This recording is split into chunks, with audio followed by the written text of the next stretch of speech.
ᱢᱮᱱᱟᱠᱚ ᱭᱮᱥᱩ ᱢᱟᱹᱥᱤ ᱫᱚ ᱢᱤᱫᱴᱮᱡ ᱠᱩᱸᱣᱟᱹᱨᱤ ᱠᱷᱚᱱᱮ ᱡᱟᱱᱟᱢ ᱞᱮᱱᱟ, ᱢᱮᱱᱠᱷᱟᱡ ᱱᱚᱣᱟ ᱫᱚ ᱮᱠᱮᱱ ᱮᱲᱮ ᱠᱟᱛᱷᱟ ᱠᱟᱱᱟ। ᱟᱵᱚ ᱵᱚᱱ ᱧᱮᱞᱟ कि चेद लेकाते नोआ एड़े कथा कना।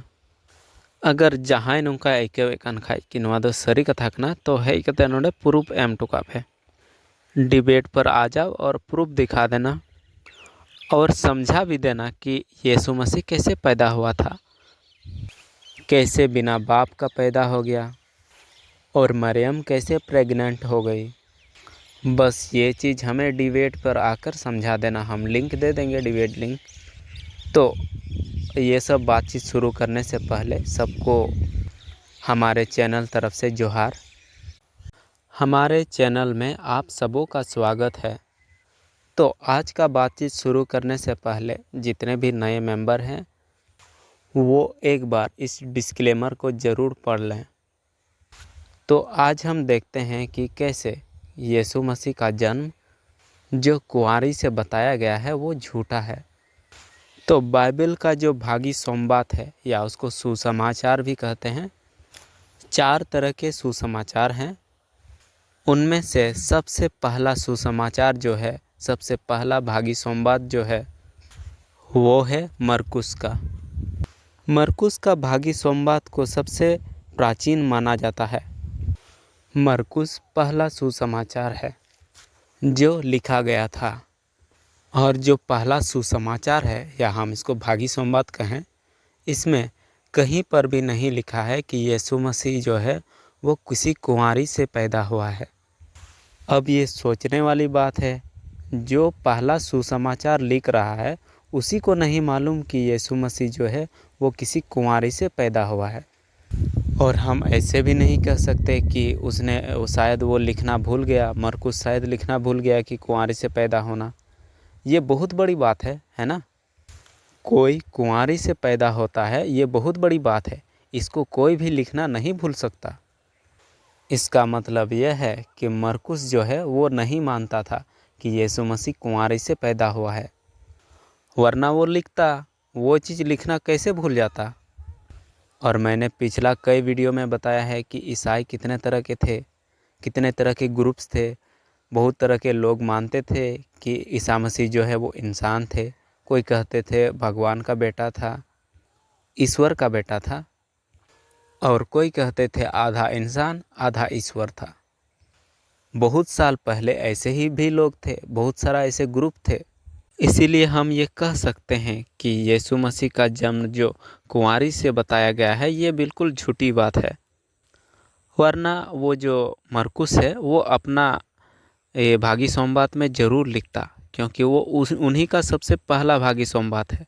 और हम इसको कैसे पता लगा सकते हैं कि ये पहला भागी सोमवार है, क्योंकि उसके बाद का जो भागी सोमवार है मती और लुका, ये 2 भागी सोमवार है इधर, और यूहन्ना बाद में लिखा गया। तो बाद का जो भागी सोमवार है मती लुका, इसमें हम लोग को मिलता है कि यीशु मसीह कुंवारी से पैदा हुआ है, और ये जो है ये बाद में लिखा गया है। और आप जब मती और लुका को पढ़ेंगे तो उसमें आप देखेंगे कि जो मरकुस जो लिखा था, भागी सोमवार जो मरकुस लिखा था, उसी के जैसे ये दोनों कॉपी करता है, दोनों उसी का नकल उतारता है। तो इससे भी पता चलता है कि मरकुस जो है वो पहला भागी सोमवार है, और जो पहला भागी सोमवार है उसमें कहीं लिखा ही नहीं है कि यीशु मसीह किसी कुंवारी से पैदा हो गया। तो ये कहानी जो है, ये कहानी बाद में जोड़ा गया कि यीशु मसीह कुंवारी से पैदा हुआ। तो हम लोग को यहाँ से पता चलता है कि यीशु मसीह का जो जन्म है, कुंवारी से जन्म होना, ये बिल्कुल झूठी बात है। ये जो कहानी है इनको बाद में जोड़ा गया है। फिर भी अगर किसी को लगता है कि यीशु मसीह का जन्म कुंवारी से हुआ है तो डिबेट लिंक हम उन्हें दे देंगे, आप आके डिबेट कर लीजिएगा और हमें भी समझा दीजिएगा कि किस तरह कुंवारी से पैदा हुआ यीशु मसीह। बिना बाप की मदद से, बिना बाप का कैसे प्रेग्नेंट हो गया, हमें ये समझा दें। अगर आप प्रूफ दिखा देंगे, सबूत दिखा देंगे तो हम भी मान लेंगे, क्योंकि सबूत ऐसे चीज़ है जो सबको मानना पड़ता है। और हम इतने भी घमंडी, अड़ियल, जिद्दी इंसान नहीं है कि सबूत को इनकार कर दूं। सबूत को मानना ही पड़ता है। तो यीशु मसीह कभी कुंवारी से नहीं जन्मा। कुंवारी से जो जन्म की कथा है इसको बाद में लिखा गया है। ऐसे हो सकता है कि लोगों ने कहा कि ईसा मसीह जो है, यीशु मसीह जो है वो ईश्वर का बेटा है, ईश्वर का पुत्र है। लोगों ने ऐसे प्रचार किया होगा। फिर बाद में क्या था, लोग पूछने लगे। अब लोग हर तरह के होते हैं, उस ज़माने में भी इस तरह के लोग थे। वो भी पूछते थे अगर वो ईश्वर का बेटा है तो ये जोसेफ कौन है। लोग कहते थे कि ये यीशु मसीह जो है वो ईश्वर का बेटा नहीं है, ये तो जोसेफ का बेटा है।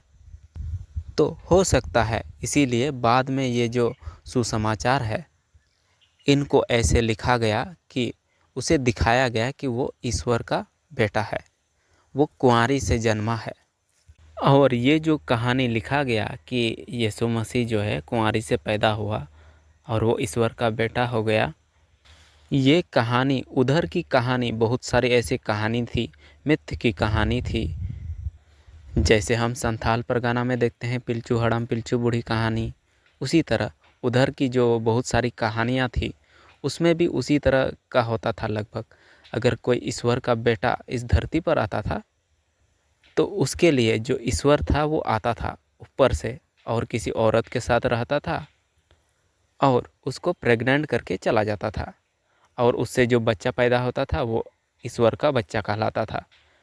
या कोई कोई ऐसे कहानी भी होता था जिसमें अगर कोई ईश्वर आता है ऊपर से और किसी इंसान से अपना संबंध बनाता है, किसी स्त्री से, और उससे जो बच्चा पैदा होता है वो आधा इंसान आधा देवता होता है। ऐसे बहुत सारे कहानियाँ हैं, प्राचीन कहानियाँ हैं। बॉलीवुड में भी, बॉलीवुड बोल रहे हैं सॉरी, हॉलीवुड की मूवी सब में आप देखिए, उन सब में भी आपको इन सब चीज़ें मिलेंगी, इसी तरह की कहानियाँ मिलेंगी आपको। तो इसीलिए हो सकता है इनकी बहुत ज़्यादा संभावनाएं हैं कि इन्हीं सब कहानियों जैसे पढ़ के या लोगों ने सुन के इन्हीं कहानियों सबसे प्रेरित होकर इस तरह का कहानी बनाया होगा यीशु मसीह का जन्म के बारे में। और मैं तो यही मानता हूँ कि ये जो कहानी बनाया गया है वही उधर की जो कहानी सब थी उन्हीं सब से इंस्पायर होकर इस कहानी को बनाया गया कि यीशु मसीह कुंवारी से पैदा हुआ, कोई आया, दूत आया, ये आया, वगैरह वगैरह। जो भी कहानी है उधर की जो कहानियाँ सब थी उन्हीं से इंस्पायर होकर ये कहानी बनाया गया है। और उधर की ये जो कहानियाँ मिलती है ये बाइबल को लिखने से पहले की पुरानी कहानी है। जब बाइबल नहीं लिखी गई थी उससे पहले की पुरानी कहानियाँ सब है, इस तरह की कहानियाँ जिसमें ईश्वर कोई आता है ऊपर से, किसी औरत के साथ सो जाता है और उन्हें प्रेग्नेंट करता है और वो जो है ईश्वर का बेटा कहलाता है। मुझे लग रहा है शायद वीडियो काफ़ी लंबी जा रही है, तो आज का बातचीत यहीं पे समाप्त करते हैं। किसी और दिन इसके बारे में और विस्तार से चर्चा करेंगे। हमारे साथ जुड़े रहने के लिए बहुत बहुत धन्यवाद।